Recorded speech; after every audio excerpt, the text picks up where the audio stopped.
Next, when two London boxers met on this sofa before their head-to-head, things got a little heated. James DeGale and George Groves are massive sporting rivals, and before their bout on Saturday night, there was plenty of fighting talk right here on London Tonight.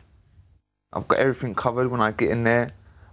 We've covered everything. If he comes to fight me, he's getting knocked out early. If he wants to play Mr. Technical, it could last a couple rounds more, but he's getting knocked out, full stop. George Groves, he didn't quite manage that, did he? No, he didn't. He fell quite short of that. He said that if I box him technically, I'm still going to get knocked out. But unfortunately for him, I boxed him technically and he didn't stand a chance. I read that before the decision was made, you kind of knew you'd won anyway. How did you know that?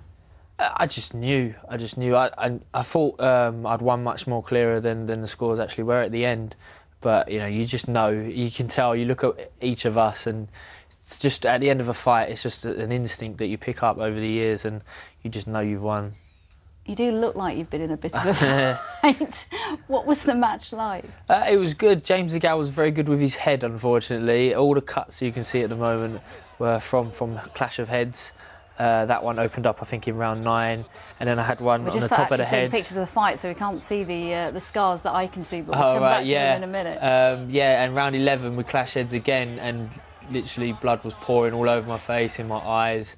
It looked good for TV. It looked like I'd just come off the battlefield, so it was interesting. And what was the atmosphere like? What was the crowd like? Who were they behind? Amazing. 99% of them were cheering for me, which is obviously a plus sign for me. And anyone who's been to the O2 for any event, a full O2, there's no atmosphere like it. It was electric. I think everyone had the time of their lives there. That's the feedback I've got since, and me too.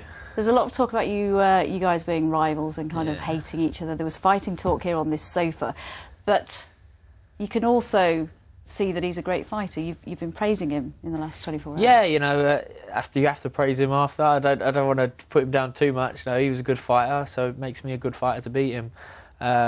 We both took a risk. You know, I'd only at 23 years old, after 12 fights, going in a pay-per-view fight at the O2 Arena, the main event, all them people coming to see you, all that pressure that you got to deal with, and I was fighting the Olympic champions, and everyone was writing me off. No one had me down as a winner.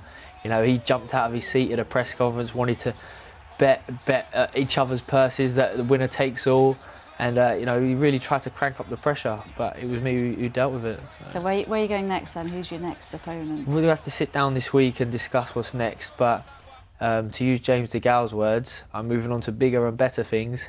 He'll be crying out for a rematch, but I think, you know, I've beaten him twice now.